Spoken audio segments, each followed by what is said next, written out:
Dear students, आज हम 10th class के मैथमेटिक्स के 4th चैप्टर द्विघात समीकरण में द्विघात समीकरण के मूलों के बारे में जानेंगे और प्रश्नावली 4.2 के प्रश्नों को हल करेंगे।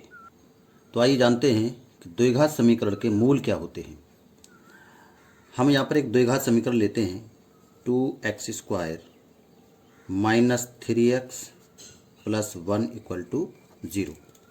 ये द्विघात समीकरण लिया और इस समीकरण में x की जगह पर 1 लिख दीजिए। x की जगह पर जब 1 लिख देंगे तो इसका मान क्या हो जाएगा 2 1 का स्क्वायर माइनस 3 इंटू 1 प्लस 1। इसका जो LHS ले ले, राइट हैंड साइड क्या होगी 2 इंटू 1 का स्क्वायर माइनस 3 इंटू 1 प्लस 1, तो ये हो जाएगा आपका 2 माइनस 3 प्लस 1। तो ये हुआ 2 और 1 हो जाएगा 3 माइनस 3 इक्वल टू 0। ये RHS के बराबर है, राइट हैंड साइड के बराबर है। कहने का मतलब ये है x का मान 1 रखने पर इसके दोनों पक्ष बराबर हो जाते हैं। तो इसका अर्थ ये हुआ कि x इक्वल टू 1 इस समीकरण को संतुष्ट करता है। तो x के बेमान जिनको समीकरण में प्रतिस्थापित करने पर उसके दोनों पक्ष बराबर हो जाते हैं या x के मान समीकरण को संतुष्ट करते हैं, तो उन मानों को समीकरण के मूल कहते हैं। समीकरण के मूल और समीकरण के हल, सॉल्यूशन, हर समीकरण का हल और मूल एक ही बात होती है। तो द्विघात समीकरण के कितने हल होते हैं? 2। तो ये यहाँ पर हल का मतलब क्या है? हल या मूल एक ही बात है। हल का मतलब ये x के बेमान जो समीकरण को संतुष्ट करें उन्हें हम द्विघात समीकरण के मूल कहेंगे या उनके हल कहेंगे। अब द्विघात समीकरण के हल ज्ञात करने की या मूल निकालने की कितनी विधियां होती हैं उनके बारे में जानते हैं। तो द्विघात समीकरण के मूल ज्ञात करने की जो विधियां हैं, गुणनखंड विधि, पूर्ण वर्ग विधि और द्विघात सूत्र विधि, या इसको हम श्रीधराचार्य सूत्र विधि भी कहते हैं। तो गुणनखंड विधि में क्या करते हैं, हमारे पास द्विघात समीकरण है ax² plus bx plus c equal to 0। यदि इसमें x² के साथ कोई संख्या गुणा है तो इसका हम अचर पद के साथ गुणा करेंगे, यानी a और c का गुणा करेंगे और इसके हम अभाज्य गुणनखंड निकालेंगे। अभाज्य गुणनखंडों के से दो ऐसे गुणनखंड प्राप्त करेंगे जिसमें जिसका अगर यहाँ चिन्ह प्लस का है तो जोड़ करके x का गुणांक आ जाए, और यहाँ चिन्ह अगर माइनस का है तो घटा करके x का गुणांक आ जाए। तो ये जो 3 पद हैं वो 4 पदों में लिख जाएंगे और उसके बाद में 2-2 पदों का जोड़ा बना करके गुणनखंड प्राप्त करेंगे। तो आइए एक्सरसाइज के प्रश्न से समझते हैं गुणनखंड विधि को। तो प्रश्नावली 4.2 का पहला क्वेश्चन है, गुणनखंड विधि से निम्न द्विघात समीकरणों के मूल ज्ञात कीजिए। तो इसका पहला क्वेश्चन है x² minus 3x minus 10 equal to 0। तो हम क्या करेंगे, इसमें अचर पद के गुणनखंड करेंगे, अभाज्य गुणनखंड प्राप्त करें अचर पद के। तो ये आपका हो जाएगा 2 5, यहाँ पर 5 1, तो कितना आया 5 और 2, 10 के अभाज्य गुणनखंड कितने हुए 2 और 5। अब यहाँ पर चिन्ह है अचर पद के आगे चिन्ह का है माइनस का, तो हमें घटा करके x का गुणांक लाना है। तो 5 में से अगर 2 घटा दें, 5 में से 2 घटा दें तो कितना बचेगा 3, और 5 और 2 का गुणा करें तो 10 आएगा। तो इसको लिख देंगे x² माइनस 5, 3 के जब लिखेंगे 5 minus 2 x minus 10 equal to 0। तो ये हो जाएगा x² माइनस के 5x माइनस माइनस प्लस के 2x माइनस के 10 इक्वल टू 0। 2-2 के जोड़ा बना लेंगे 2-2 पदों के। तो इस में से कॉमन मिल जाएगा आपको x, तो यहाँ बचेगा x माइनस के 5, और इसमें से कॉमन ले लेंगे 2, यहाँ बचेगा x और यहाँ बचेगा 2 पंजे 10 5। x माइनस 5 हो जाएगा फर्दर कॉमन, ये दोबारा कॉमन मिल जाएगा। तो क्या बचेगा x प्लस 2 इक्वल टू 0। तो यहाँ इनको अलग अलग 0 के बराबर लिखेंगे, x माइनस 5 इक्वल टू 0 या x प्लस 2 इक्वल टू 0। यहाँ से x बराबर कितना आ जाएगा 5, और यहाँ से x इक्वल टू आ जाएगा माइनस के 2। तो x इक्वल टू माइनस 2, 5 ये होंगे समीकरण के मूल। तो समीकरण के इस प्रकार समीकरण के मूल गुणनखंड विधि से ज्ञात कर लेंगे। अगला इसका सेकंड पार्ट है 2x² प्लस x माइनस 6। यहाँ पर x² का गुणांक क्या है 2, अचर पद 6, तो हम क्या गुणा करेंगे 2 और 6 का कर देंगे गुणा, तो आ जाएगा 12। तो यहाँ पर हो जाएगा 12। अब हम 12 के ऐसे दो गुणनखंड प्राप्त करेंगे जिनका अंतर x का गुणांक यहाँ पर कितना है, x का गुणांक 1 है तो 1 आ जाए। यहाँ पर माइनस का चिन्ह है तो घटा करके x का गुणांक आना चाहिए। तो ये हो जाएगा आपका 4 इंटू 3, ये वैल्यू आएगी 12 के बराबर, और 4 में से अगर 3 घटा देंगे तो कितना बचेगा 1। तो ये हो जाएगा 2x² plus 4 minus 3x minus 6 equal to 0। तो 2x² plus 4x minus 3x minus 6 equal to 0। इसमें से कौन मिल जाएगा 2x, तो यहाँ बचेगा x प्लस 2, इसमें से कौन मिल जाएगा आपको 3, तो यहाँ बचेगा x प्लस 2 इक्वल टू 0। तो यहाँ से x प्लस 2 ये लिख लेंगे और 2x माइनस 3 इक्वल टू 0। तो या तो x प्लस 2 इक्वल टू 0 या फिर 2x माइनस 3 इक्वल टू 0।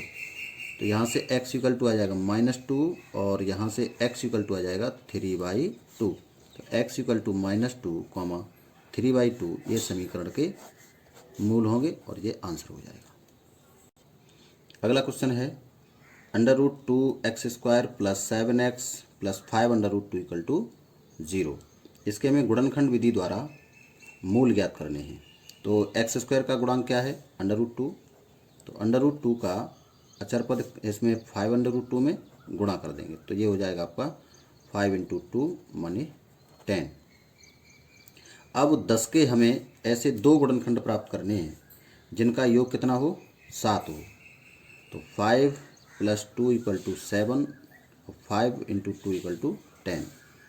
तो ये हो जाएगा आपका √2x², यहाँ लिखेंगे 5 प्लस 2, 7 की जगह पर 5 प्लस 2 लिख देंगे, x प्लस 5√2 इक्वल टू 0। तो यहाँ से √2x² plus 5x plus 2x plus 5√2 equal to 0। तो यहाँ से कॉमन मिल जाएगा x, तो बचेगा √2x प्लस 2x प्लस 5, और यहाँ इनमें से कॉमन क्या है, कुछ कॉमन नहीं दिखाई दे रहा है तो इसमें से 1 कॉमन ले लेंगे, 1 नहीं √2 मिल जाएगा, √2 मिल जाएगा कॉमन इसमें से। 2 को लिख सकते हैं √2 इंटू √2, तो इसमें √2 कॉमन मिल जाएगा, तो यहाँ बचेगा आपका √2 कॉमन मिल जाएगा, तो एक √2 बच जाएगा, √2x प्लस 5 इक्वल टू 0। तो √2x प्लस 5 ये हो जाएगा आपका further common, x plus √2 equal to 0। तो इसको 0 के बराबर लिखेंगे, फिर इसको लिखेंगे √2x प्लस 5 इक्वल टू 0 या x प्लस √2 इक्वल टू 0। तो यहाँ से आ जाएगा आपका √2x इक्वल टू -5, x बराबर आ जाएगा -5/√2, और यहाँ से x इक्वल टू -√2। तो x के मान आ जाएंगे, x के मान क्या आ जाएंगे -√2 -5/√2। ये समीकरण के मूल होंगे, ये हमारा आंसर हो जाएगा। इसका अगला पार्ट फोर्थ पार्ट है 2x² minus x plus 1/8 equal to 0। इसमें क्या करें, पूरे समीकरण को 8 से गुणा कर दें, तो ये हो जाएगा 16x² माइनस के 8x प्लस 1 इक्वल टू 0। यहाँ इसको क्या देखते हैं, ये आपका 4x का होल स्क्वायर है, माइनस इसे लिख देंगे 2 इंटू 4x और इसे लिख देंगे 1 का स्क्वायर इक्वल टू 0। तो हम जानते हैं a² plus b² minus 2ab, a minus b का होल स्क्वायर, तो ये आपका हो जाएगा 4x माइनस 1 का होल स्क्वायर इक्वल टू 0। यानी इसका मतलब क्या हुआ, 4x माइनस 1 और 4x माइनस 1 इक्वल टू 0। तो 4x माइनस 1 इक्वल टू 0, तो यहाँ से 4x इक्वल टू आ जाएगा 1, x इक्वल टू आ जाएगा 1/4। इसी प्रकार से यहाँ से भी x इक्वल टू 1/4। तो एक्स इक्वल टू आ जाएगा 1/4 ये आपका हो जाएगा आंसर। इसे समीकरण के मूल कहेंगे। क्वेश्चन नंबर 1 का 5th पार्ट है। 100x² minus 20x plus 1 equal to 0। इसको हम लिख देंगे, ये आपका 10x का वर्ग है माइनस इसे लिख सकते 2 इंटू 10x प्लस 1 का स्क्वायर इक्वल टू 0। तो यहाँ से ये हो जाएगा आपका a² plus b² minus 2ab। अभी जो पीछे क्वेश्चन किया था उसी हिसाब से ये हो जाएगा 10x माइनस 1 का होल स्क्वायर इक्वल टू 0। इसका मतलब क्या है 10x माइनस 1 इक्वल टू 0। तो यहाँ से आ जाएगा आपका x इक्वल टू 1/10। तो x के 2 मान आएंगे, होल स्क्वायर है तो x इक्वल टू 1/10 1/10 दोनों समान मान आएंगे। ये हो जाएगा आंसर। तो ये समीकरणों को हम गुणनखंड विधि से हल कर रहे हैं। तो इसमें क्या देख रहे हैं कि ये समीकरण है और ये इतना आपका बहुपद है। तो बहुपद के जो शून्यक हैं वही समीकरण के हल निकल रहे हैं, ठीक है ना। जो बहुपद के शून्यक होते हैं वही समीकरण के हल होते हैं। अब देखें क्वेश्चन नंबर 2।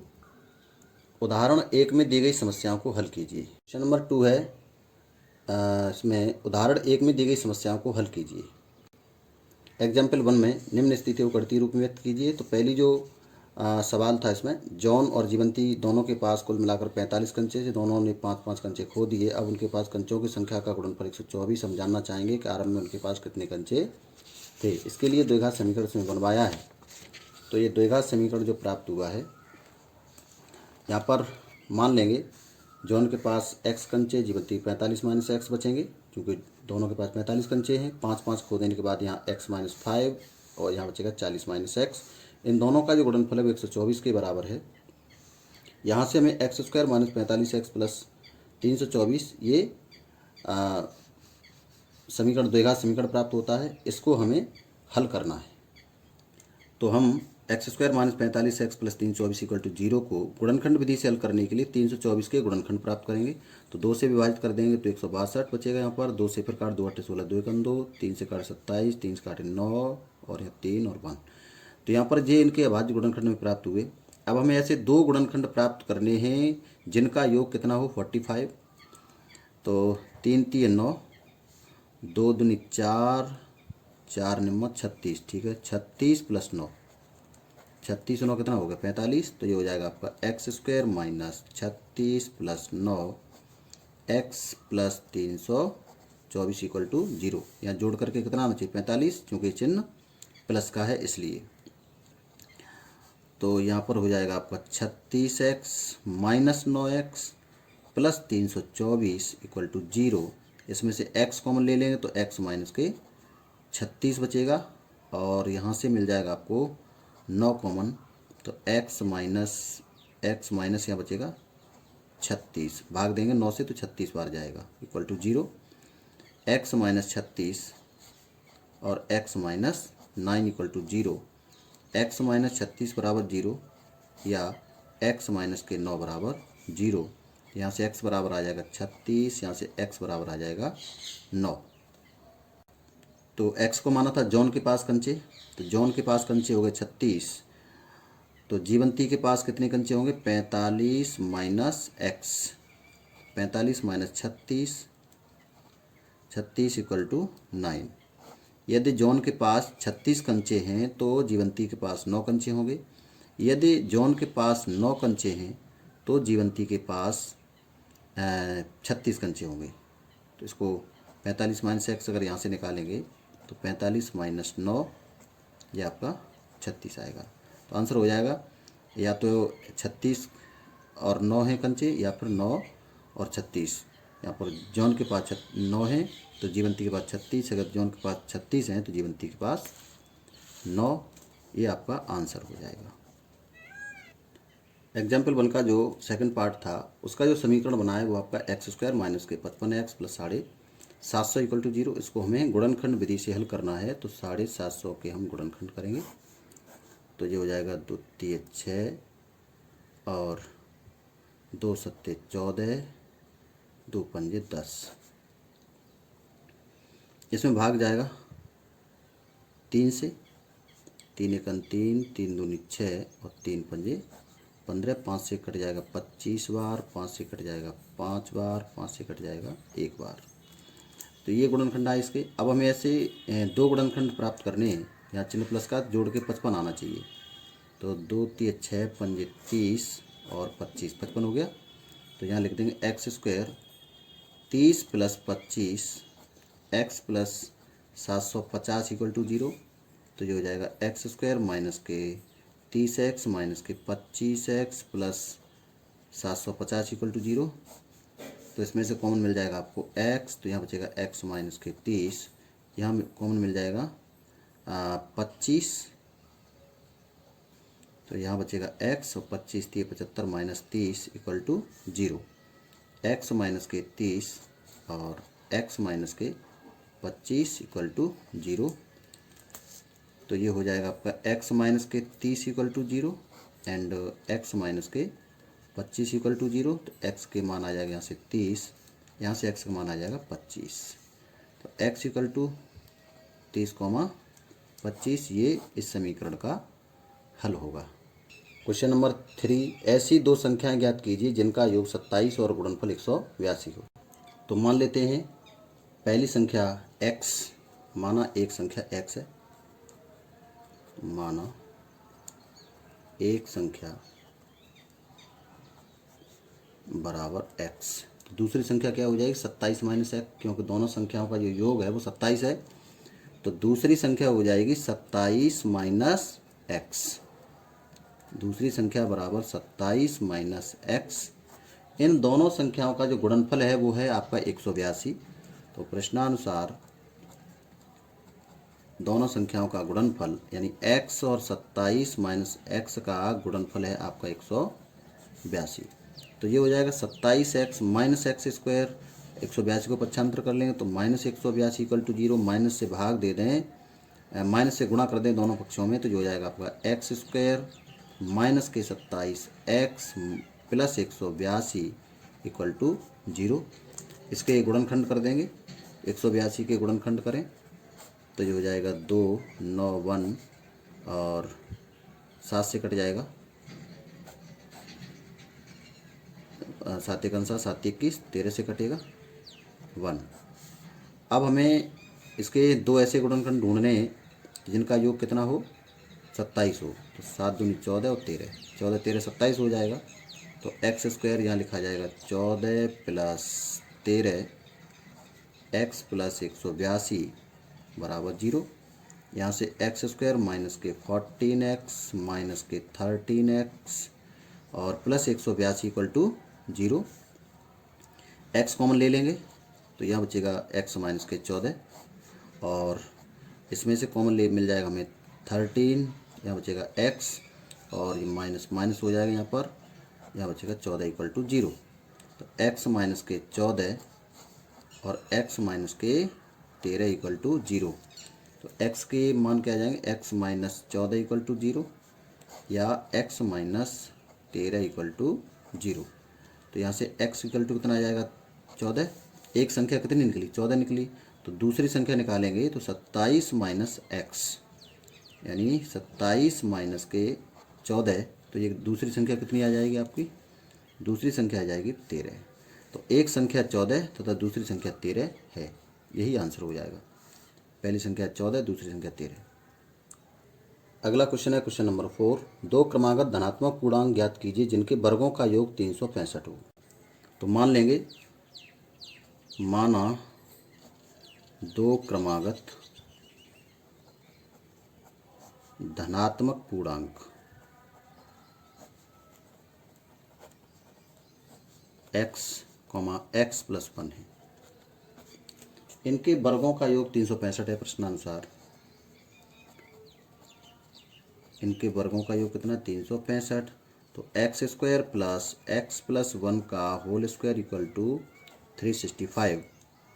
इसको लिख देंगे एक्स स्क्वायर होल स्क्वायर खोल देंगे, x square plus 2x plus 1 और 365 को पक्षांतर करेंगे बराबर यहाँ बचेगा 0। तो ये हो जाएगा आपका 2x स्क्वायर प्लस के 2x माइनस के 364 बचेंगे इक्वल टू 0। 2 से इसे डिवाइड कर दें तो ये हो जाएगा x square plus x minus 182 बराबर 0। तो अभी हमने 182 के गुणनखंड किए थे। 182 के ऐसे 2 गुणनखंड बताने हैं जिनका अंतर कितना हो, 1 हो। तो 14 और 13 का अंतर कितना होता है, 1। 14 और 13 का अगर गुणा करेंगे तो आएगा 182। तो ये हो जाएगा आपका x square plus 14x minus 13x minus 182 equal to 0। तो यहाँ से x मिल जाएगा कॉमन, तो x प्लस के 14, यहाँ से मिल जाएगा माइनस के 13 कॉमन, तो बचेगा x plus 14 equal to 0। x plus 14 मिल जाएगा फर्दर कॉमन, तो ये बचेगा x माइनस के 13 बराबर 0। यहाँ से x प्लस 13 बराबर 0 और x माइनस के x प्लस 14 बराबर 0, x माइनस 13 इक्वल टू 0। यहाँ से x की वैल्यू क्या आएगी, माइनस के 14, तो ये नेगेटिव आया। हमें देखना धनात्मक पूर्णांक, तो ये हमारा इसको छोड़ देंगे तो x बराबर यहाँ से आ जाएगा 13। x की वैल्यू क्या आई, 13। तो एक पूर्णांक हमारा x था तो x बराबर 13 आ जाएगा। दूसरा पूर्णांक था x प्लस 1, तो ये हो जाएगा 13 प्लस 1 इक्वल टू 14। तो एक पूर्णांक हो गया 13, दूसरा हो गया 14। ये आंसर हो जाएगा। क्वेश्चन है क्वेश्चन नंबर 5। एक समकोण त्रिभुज की ऊंचाई इसके आधार से 7 सेंटीमीटर कम है। यदि कर्ण 13 सेंटीमीटर का हो तो अन्य 2 भुजाएं ज्ञात कीजिए।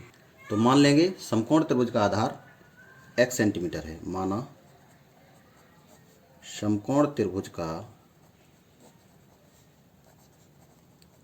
आधार इक्वल टू x सेंटीमीटर।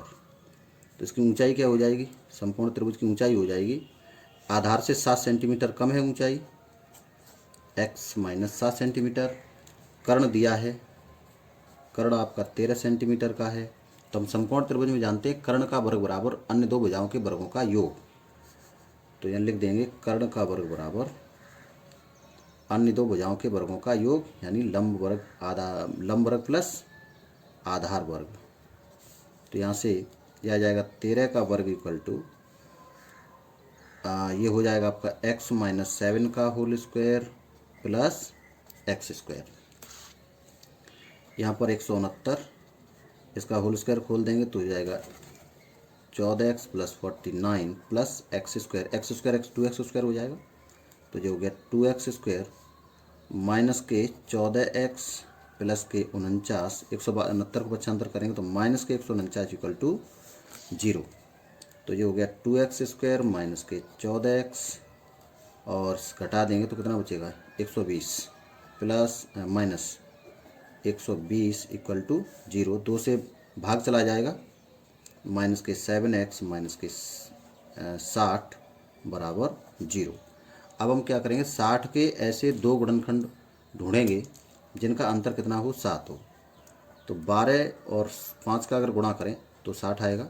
12 में से अगर 5 घटा देंगे तो कितना आएगा, 7।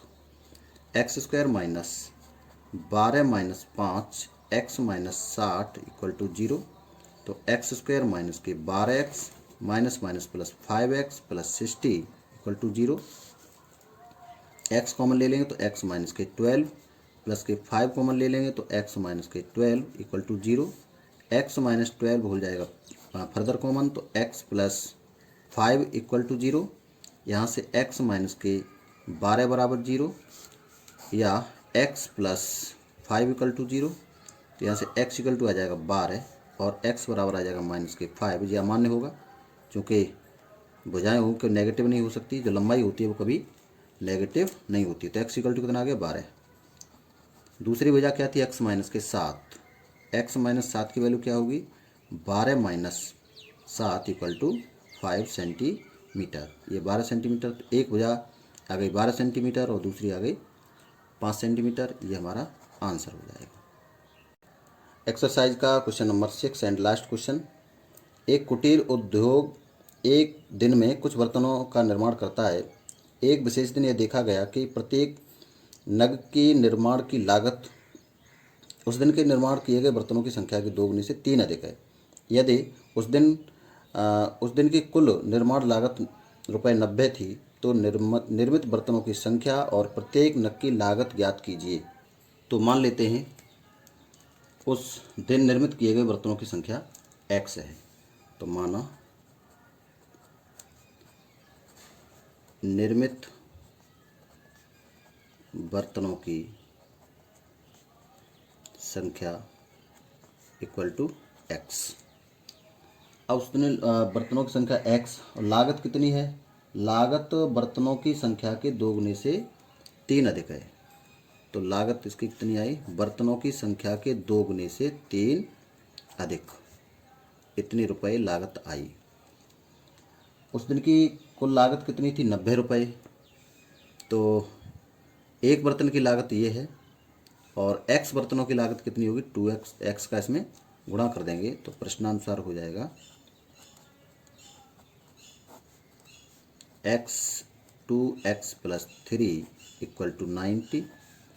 गुणा कर देंगे तो हो जाएगा 2x square plus 3x minus 75 कर लेंगे, माइनस के 90 इक्वल टू 0। इसके गुणनखंड करें, गुणनखंड विधि से इसके हल ज्ञात करेंगे।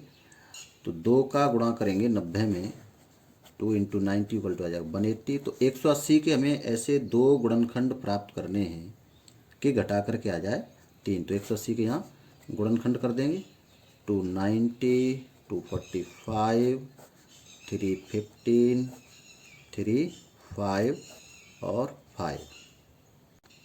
अब इन गुणनखंडों से हमें 2 गुणनखंड प्राप्त करने, 5 3 15, 2 3 4 3 12।